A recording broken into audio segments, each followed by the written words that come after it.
नमस्कार, मी चंद्रभान कदम. आपण बघत आहोत वेळेचे जे सर्वश्रेष्ठ उपयोगाचे सिद्धांत आहेत ते. तर आज आपण बघणार आहोत वेळेच्या सर्वश्रेष्ठ उपयोगाचा 10वा सिद्धांत, आणि ते म्हणजे वेळापत्रक बनवा. ठीक आहे. वेळापत्रक का बनवायचं? आपण बघितलं लॉग बुक, ठीक आहे, स्टार्टिंगला. तर वेळापत्रक का बनवायचं?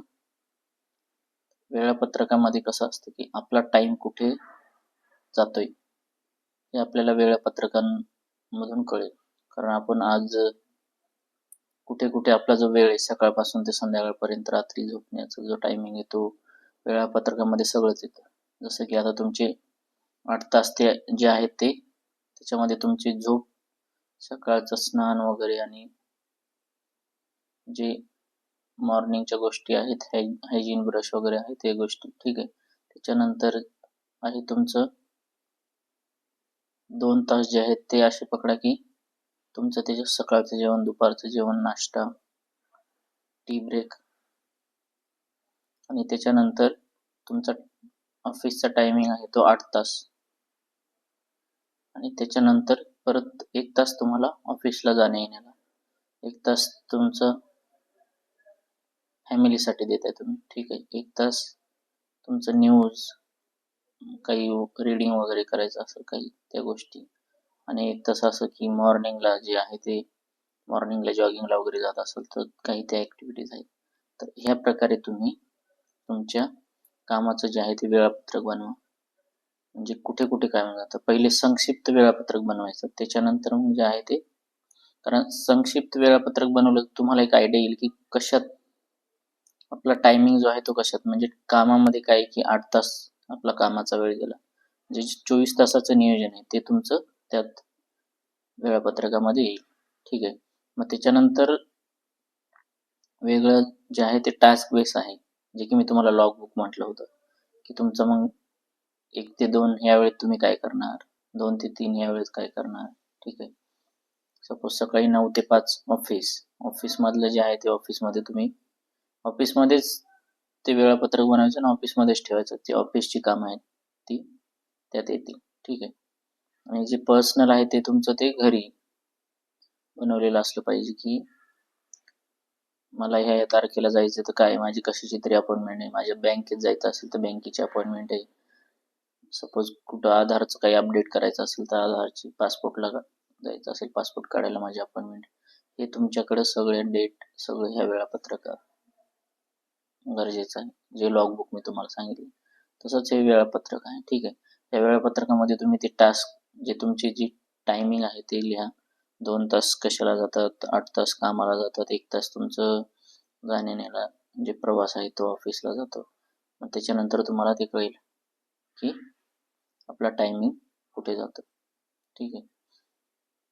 जसे की आपण पैशाचं कसं करतो की आपलं जे अकाउंट असतं की कशाला किती खर्च झाला आहे, आपलं घर भाडं आहे, ठीक आहे, हा घराचा हप्ता, EMI जाणार आहे, लाईट बिल आहे, तसं तुमच्याकडं तुमच्या वेळेचा महत्त्वाचा, म्हणजे कारण पैशापेक्षा मौल्यवान ही वेळ आहे, ठीक आहे. तुम्ही पैसे गेलेले तुम्ही परत कमवू शकता, पण तुमची जी वेळ जाते निघून, ती वेळ गेल्यानंतर तुम्ही परत ती वेळ आणू शकत नाही, भलेही तुम्ही किती श्रीमंत असू द्या, ठीक आहे.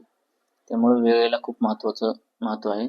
त्यासाठीच मी एक सेशन जे स्टार्ट केले की ती द पॉवर ऑफ टाइम म्हणून आपलं जे सेशन आहे, जे की मी तुम्हाला जवळपास 30 आणि 34-35 व्हिडिओ जे आहेत ते तुम्हाला फ्री ऑफ कॉस्ट माझ्या चॅनलवर, यूट्यूब चॅनलवर भेटतील, ठीक आहे.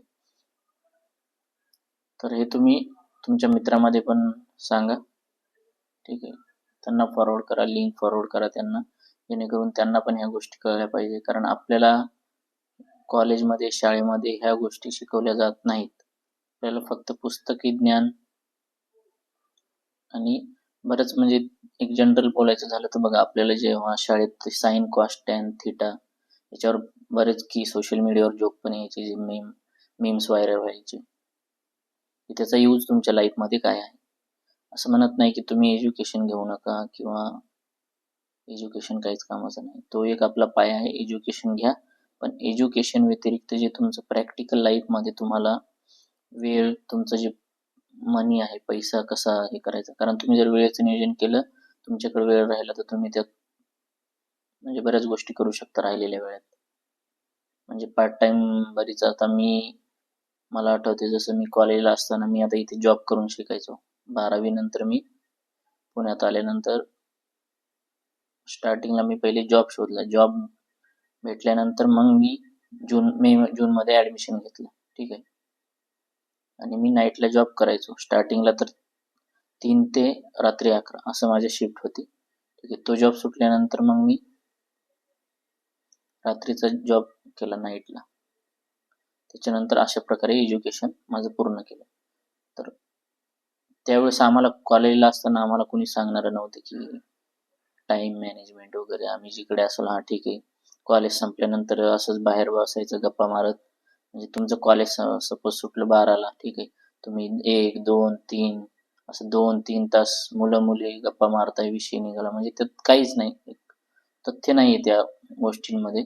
अवांतर गोष्टी ह्याच्याविषयी त्याच्याविषयी बोलणं. तर तो जर आता विचार केला तर खूप पश्चाताप होतो. कारण ती गेलेली जी वेळ आहे ती आपण परत आणू शकत नाही. ठीक आहे. आणि ह्या गोष्टी तुमच्या लाईफमध्ये होऊ नये. ठीक आहे. तुम्ही कुठं कॉलेजला असाल, शाळेत असाल, तुम्ही कुठं ऑफिसला असाल, तुम्ही काम करत असाल ऑफिसमध्ये, तर तुम्ही ह्या गोष्टीचं जे आहे वेळेचं नियोजन करा. ठीक आहे. आणि बी सिरियस. कारण तुमच्या लाईफमध्ये एक लक्षात ठेवा, सिरियस होणं खूप गरजेचं आहे. जर तुम्ही तुमच्या लाईफमध्ये सिरियस नसाल तर तुम्ही प्रगती करू शकत नाही. हे लक्षात घ्या. कारण कॉमेडी वगैरे ठीक आहे, कॉमेडीचा तो पार्ट आहे, कॉमेडी पुरतं. पण तुम्हाला सिरियस व्हावं लागेल, महत्त्वाची गोष्ट.